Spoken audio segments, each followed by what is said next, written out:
Hello world, welcome back to the Razor RC, and we got a fun little video for you today.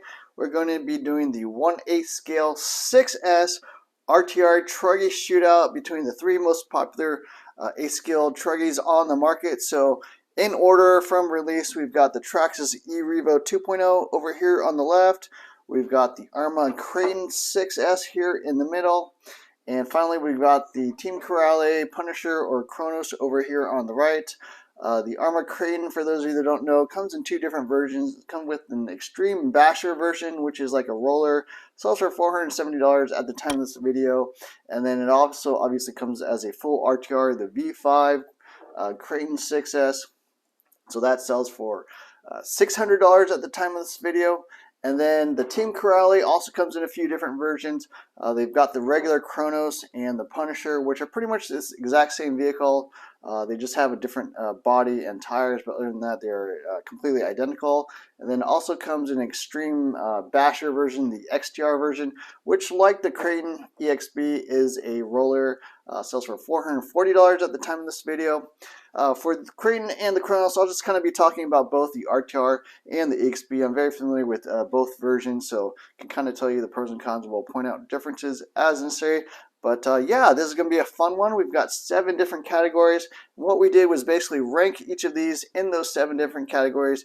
I'll be going through them one by one, talking about each vehicle, how they rated and ranked in all those 7 categories. So as usual, if you've seen any of my videos, we're basically going to be comparing the electronics, the build, the design, performance, durability, support and maintenance, and finally the value. And what I also did was basically give it a score. So 3 points if you're first in that category, 2 points if you're second, and then 1 point if you're third. And we'll add up all the scores, add up all the points for each of those, and tell you what they finally ended up with.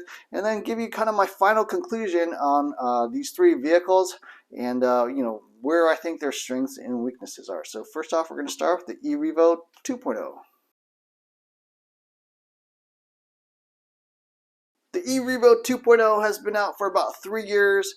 This is obviously the second version of the E-Revo. This is the 2.0, and the 1.0, you know, was a pretty popular vehicle, also kind of closely related to the Summit, if you're familiar with that. But yeah, this is a Traxxas, I think, high performance vehicle. Probably my favorite Traxxas overall. It's just the most fun to drive, very capable, handles quite well, and we'll kind of go through the different categories. First off is the electronics. It comes with the very traditional Traxxas TQI radio that comes with almost all their vehicles. Solid radio, a lot of functionality, although I do recommend getting this Traxxas Link little Bluetooth module. Just makes it a lot more easier to use, unlocks a lot of features, and definitely a worthy upgrade. Looking at the truck itself, you got this patented Traxxas body, which, you know, is kind of a quick release system. Just kind of pops off, has an integrated roll cage, a lot more durability, very low slung type design. And yeah, looking at the electronics inside, we've got the standard, I think it's a 40 by 74 millimeter can motor, the VXL 6S ESC, dual battery trays. You will need to run 3S batteries on each side. And the dual servos, which is really unusual. Not a whole lot of RC cars have that, but it does have 2 plastic geared servos out of the box to basically turn the wheels. So electronics wise, I think it's kind of mid-pack. Power wise, I feel like it's about mid-pack. I do feel like Team Corally is a little faster. The Arrma stuff is a little bit slower, so you know, this one's kind of in the middle. Not a big fan of the servos, 2 plastic geared servos. A lot of people upgrade those. Also do a conversion into a single metal gear servo.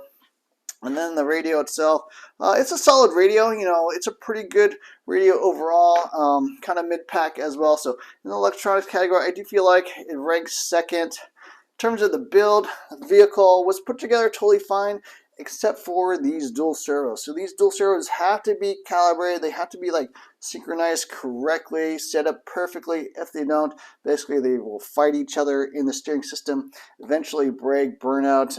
They will have a lot of stress. And mine were completely wrong out of the box. I mean, they turned the wheels, but they definitely were fighting each other. And if you don't fix that out of the box, you know, that could be a fairly expensive problem, as you will have to replace these servos or buy a new one or do something basically, because your servers are going to burn out. So that is a major problem. I do think Traxxas needs to address that. another thing I don't like about electronics, this ESC has no off button. For whatever reason, in the last year, Traxxas decided to eliminate the off function off this on button. So to unplug or turn off the vehicle, you basically have to unplug one of the connectors. Kind of annoying. It's the only RC car I can think of that does not have an off button, so not a fan of that. But yeah, overall, electronics-wise, I think it's kind of mid-pack. I rank it second. Build, I think I rank it third, primarily just because of those servos that were not calibrated or set up correctly out of the box. Design-wise, this is pretty interesting design.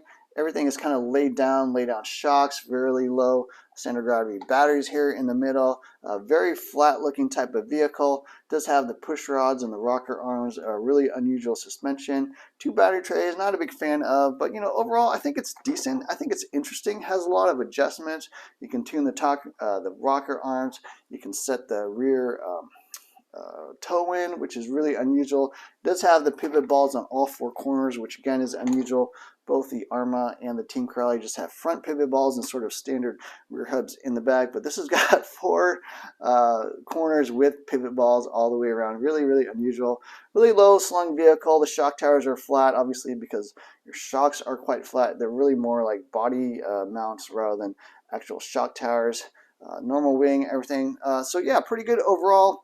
Design-wise, I don't think it's the best design, but it is solid. Some things I don't like, if they had addressed like a single servo, maybe single battery, I would have preferred. But you know, design-wise, I think it's fair. In the performance area, I ranked it second. Speed-wise, I feel like this is about mid-pack in terms of speed. Handling-wise, I also feel like this is kind of mid-pack in terms of how it drives. You can jump this fairly high in the air, probably higher than the Team Corally without braking, but probably lower than the Arrma without braking. So if you like doing tricks, stunts, that kind of thing, I think the performance is kind of mid-pack. Durability, again, I feel like is mid-pack. It does have some minor weaknesses. I did bend the rear toe links, the drive shafts sometimes pop up. I did actually break a drive shaft as well.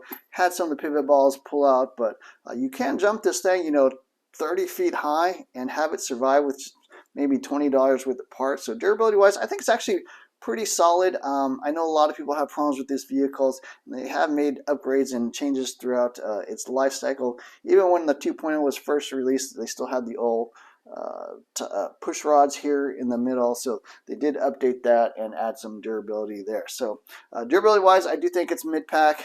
And finally, in support and maintenance, Traxxas is the largest brand, the easiest to get parts. Parts are pretty much always in inventory. I mean, things do occasionally sell out, but I do think even in these sort of pandemic times, they're doing a really good job of keeping spare parts in inventory. So, you know, if you break stuff, probably the easiest company to be able to find replacements, and oftentimes your local hobby shop will actually carry Traxxas parts. In the value category, this is the most expensive at $650. That's $50 more than the Arrma, $50 or $100 more than the Team Corally. So it is quite expensive. And my definition of value is a little bit different than most people's.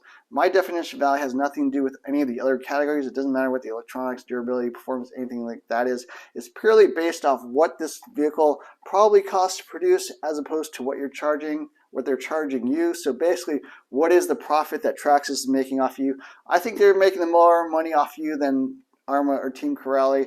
I think their price is definitely the highest, and it's not really quite justified with how much this vehicle costs to make. As you can see, everything is nearly plastic on this car, including the center drive shaft. So overall, I do think this is an expensive car for how much it actually costs to make. So in the value category, I'm just going to finish last in third place. Kind of looking at it overall, this kind of placed mid-pack.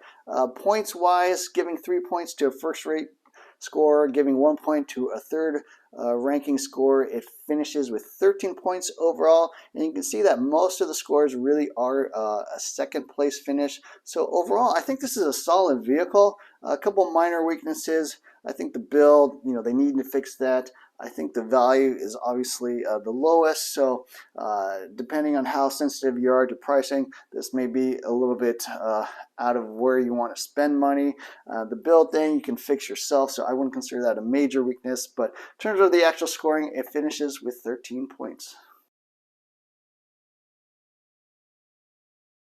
Next up, we have the Arrma Kraton 6S. Comes in two different versions, like I mentioned, the EXP and the V5 RTR. Here's the EXP in front of us.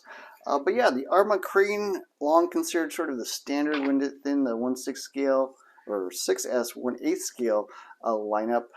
In terms of electronics, pulling off the body, it does come with the SLT3 radio. I'm talking about the RTR version. Obviously, EXP, you build it yourself. Comes with a 23.2 Spectrum servo. Not a big fan of that.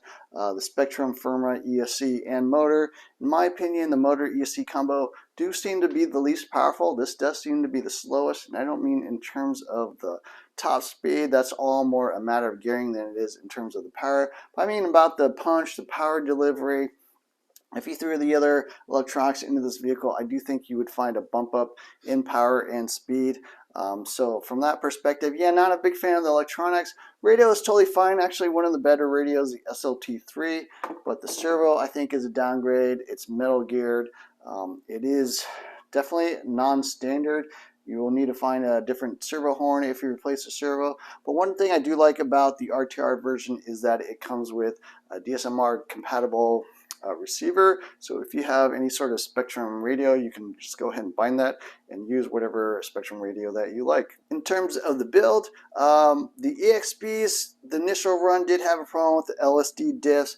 I think they have corrected that now, so they did warranty mine. Mine actually did break some teeth and did have some issues, but with that warranty, rear differential is totally fine now. But yeah, sort of in terms of the build, I think it's kind of mid-pack. Did have some issues like that they did address, so I'm glad to see Horizon did warranty that, but it did have some small problems out of the box that they did need to correct. So in the build category, it does finish second. Design-wise, I think this is the best design. If you look at it, it's got the crazy tower-to-tower brace. It's got the aluminum chassis braces, or if you get the RTR version, they are plastic. This thing is massive. It's got the biggest shocks, the biggest shock shafts. It's got super beefy arms, very thick turnbuckles all the way around, completely steel drivetrain. This thing was designed to take a beating. Obviously, it's got the big bumper in the front, really good tires.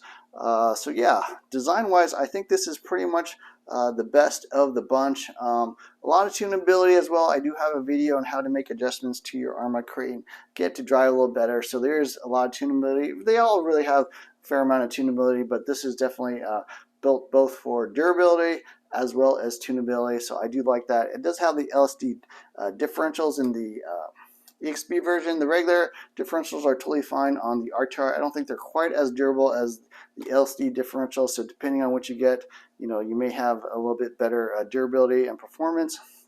Now that brings us up to performance. I do feel like in terms of the way it drives, this is probably the worst of the three. Like I mentioned, power-wise on the RTR, it is a little bit slower. It does feel like it accelerates a little bit slower. It doesn't spin quite as quickly in the air. I don't think you can do triple backflips quite as easily as the other two. So power-wise, I do feel like it's a bit down. Handling-wise, I also feel like it is a bit down. The servo saver is quite weak. Definitely gives something you'll want to look into, basically improving the servo saver, because the steering on this thing is not great. It is durable, but I do think they sacrificed a bit in durability. Or in the performance with the durability. With all these heavy aluminum parts, it adds a lot of durability, but I think it also makes it drive a little bit worse. So in the performance, actually, this does finish last for me. I think it's the slowest. I think it handles the worst. That's really why I rank it third. But really where it shines, I think, is in durability. This is number one. This is the most beastly of all three of these. I did have some issues with my initial Arrma Kraton. I did break some rod ends on some really strange hits. I did pop the pivot balls a few times, which I thought was really odd. Did break some of these shock stand-ups, which I haven't really had a problem since. So I don't know if that's really more of the build, sort of quality control issues, but durability-wise, since then, this thing has been a beast. It's been the most durable RC car for sure among all three of these, and it's quite a big gap. I think there's a lot more durability in this than the E-Revo 2.0, and the E-Revo 2.0, again, I think there's a fair gap to the Team Corally Kronos or Punisher. So durability is really where the Arrma, I think, shines. Both the V5 and the EXP are very, very durable. Really, you get some small improvements with the EXP. The EXP, when it first came out, was really before they released the V5s, and the V5s kind of followed on after the EXP. And basically, they integrated a lot of the EXP durability improvements, including the arms, the turnbuckles, the shock shafts, the rod ends. So a lot of the durability from the EXP is also brought into the V5. So I think they're both very, very durable vehicles. That brings us to the support and maintenance. Arrma is owned by Horizon Hobby, one of the largest manufacturers out there. They own a lot of different companies, Axial, Losi, ECX, a lot of different brands, and they have really good support. Warranty is quite good, very generous. I think it's a 2-year warranty on defects in workmanship, that kind of thing, and they are definitely one of the easier companies to work with. Not quite as good as Traxxas in my point of view, so I'm going to rank them second in support and maintenance, but definitely one of the easier companies to work with. Value-wise, the Kraton at $600 for the ARC tire, it's not cheap. All these RC cars are getting up there in price, but it's still $50 less than the Traxxas. So mid-pack, in my opinion, in terms of value, I think the Team Corally is the cheapest and features just as much quality aluminum upgrades pretty much as the Arrmas, but at a little bit lower price point and with a little bit better performance. So value-wise, I'm going to rank this second. So total score, when you add everything up, it finishes with 14 points, so one higher than the E-Revo. Really the strengths of the Arrma, and I don't think this comes as any surprise, but really the durability is one of its strong points. Design-wise, I think it's really, really good. They really learned how to build the toughest RC cars possible. This is already on their 5th generation, or if you consider the EXP sort of a 6th generation. This is really, they've learned a lot through the years, incorporated all the changes that make these more and more durable. Every single year they come out with a new version that is even more durable than its predecessor. And while this is on its 5th version, the Team Corally stuff is on their 2nd version. The E-Revo, again, is on the 2nd version. And I think you see improvements throughout the years, and that really is the strength of the Arrma Kraton. And that brings us to the newest kid on the block, the Team Corally Kronos, or Punisher. Like I mentioned, exact same vehicle, just with different body, different tires. Although I am running Kronos tires because I think they perform better than the Punisher tires. Like I mentioned, they also come with an XTR version, which is an extreme bash roller, just like the Arrma Kraton EXP. That sells for $440. The regular Kronos or Punisher sells for $500. So yeah, depending on which version you get, the XTR, like the EXP, comes with a lot of the aluminum upgrades. I put some of them on my vehicle. You can see some of these Team Corally optional aluminum parts, 7075 aluminum, really nice parts. I think they do add some durability, but I'll kind of be talking it overall with the standard Kronos V2. So the Kronos comes with the S2R radio. Not the greatest radio. I think it's serviceable and I still use mine, but for serious drivers, I think you'll find an aftermarket radio will give you better response time, a little bit better feel, and some more adjustments like endpoint adjustments. They do have endpoint adjustment on this, although I find that really doesn't have enough travel to get you where you want to go. So for the most part, you're just going to be using the dual rate. The motor, ESC, insanely powerful. They say the Toro X ESC is rated at 185 amps, which I think is a lot higher than the Spectrum. I think the Spectrum is 150 amps. Someone correct me if I'm wrong. For whatever reason, this motor ESC combination is like insanely fast. I don't mean just like 10-20% faster than the Arrmas, but they say like 30-35% more powerful. And I don't mean by top speed, just the power delivery. The power hit is crazy on this thing. Probably the fastest 1/8 scale RTR electronics you can buy, and that's really where this thing shines. Servo is totally fine. It's metal geared servo. I think it's got some, I forget the actual rating on the servo. It's decent. I have had one of these go out on me before, so something you may want to consider upgrading, but at least it's a standard 25-tooth servo. Your standard aluminum horn that it comes with will fit any other servo, no issues there. Receiver box is fine. It obviously works with the S2R radio. No real complaints there. But yeah, the electronics is really where this thing shines. This ranks first for me in electronics. I don't like the radio, but other than that, I think this thing is so crazy fast, so powerful. It's just impressive how much power this thing has as compared to the other two. So it ranks first there. In terms of build, again, I'm going to rank it first. Didn't have any issues with the build. Some super minor things with like this turnbuckle being, you know, a half mil too long or whatever, but that's not really a major concern. Build wise, I know the V1s did have some issues, missing some diff oil and that kind of thing, but mine, the V2 version, totally fine. Worked really well out of the box, so no concerns there. Ranks first. Design wise, I think is where it kind of misses the mark. A lot of adjustments, a lot of tunability. You can get carbon fiber stiffeners for the arms, a lot of carbon fiber and aluminum pieces upgrades for the vehicle, a lot of tunability. Although I wish they had adjustable turnbuckles. I think they went with these plastic turnbuckles just for more durability. But really where I think it's missing is that the V2s, I think, do have some durability concerns with the design. I think they didn't quite brace the front end, the rear end quite as much. I think these dog bones are just a hair long.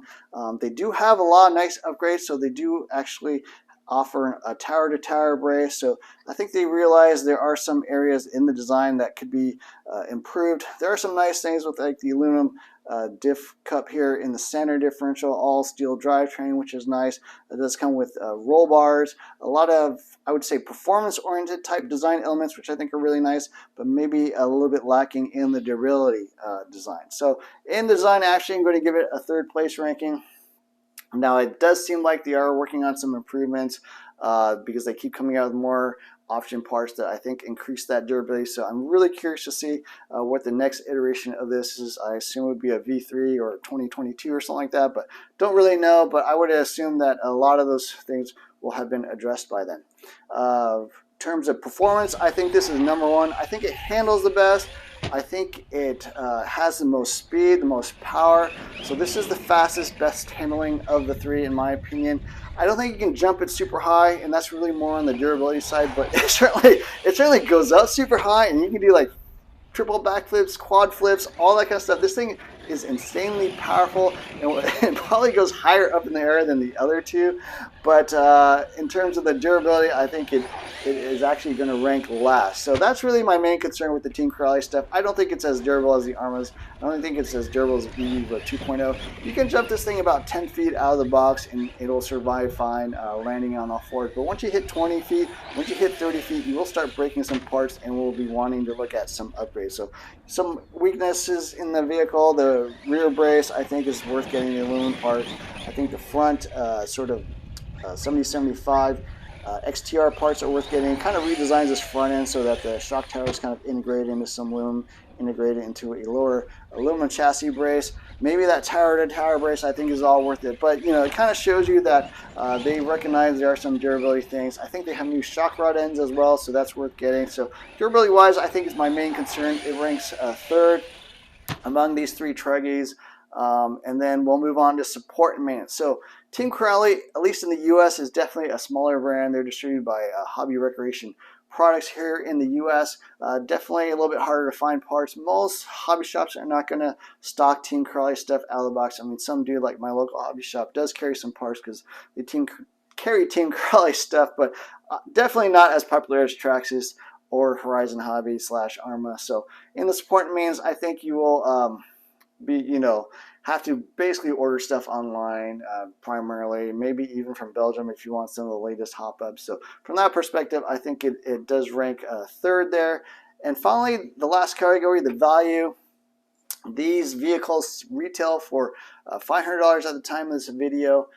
Definitely the cheap, I'm sorry, $550. I don't know why. They used to be $500. They've actually recently gone up to $550. So they are the cheapest among all 3 of these. I think they basically have really nice quality parts, a lot of aluminum parts, really nice shocks, sway bars included, super high-end motor and ESC. So in the value category, I'm going to rank it first. I think it does beat out the Traxxas for sure, and even above the Arrma, just because it is cheaper while offering very similar type platform. So that brings us with a final score of 15 points, which is 1 point higher than the Arrma and 2 points higher than the Erevo 2.0. But I would caution you with sort of this point system rating. That's not really the best indication of which vehicle to get. For performance, you'll see that this really is the fastest, best handling, highest performing vehicle. But then the Arrma, I think, is the most durable, most bashable, the one that if you're going to jump at 30 feet high, do triple backflips, that's the one you'll want. And then the E-Revo, I think, is somewhere in the middle. You know, it's got really good part support, which honestly is important. You know, if you break stuff on the E-Revo, you can oftentimes just go down to your local hobby shop, buy that part right off the rack, install it, and have it up and running in like half an hour or something like that. So that's really the strength of the Traxxas. In my opinion, that's kind of in the middle of the three of these. The Arrma is going to be basically the most durable, the most, you know, the one that can take the most abuse, and the Team Corally is going to be the one that handles the best, highest performing, and also has the best electronics. So I hope you enjoyed this video, and that kind of clarifies where I think the strengths and weaknesses of all these vehicles are. You know, these are all my vehicles, so I have tested, bashed them, tuned them, fixed them, all that good stuff. So this is all based on my own experience. Your opinion, your experience obviously may vary, but yeah, anyways, that's it for the 1/8 scale 6S Truggy Shootout. Don't forget to hit the like, share, and subscribe buttons. Look for more videos soon. Thanks for watching.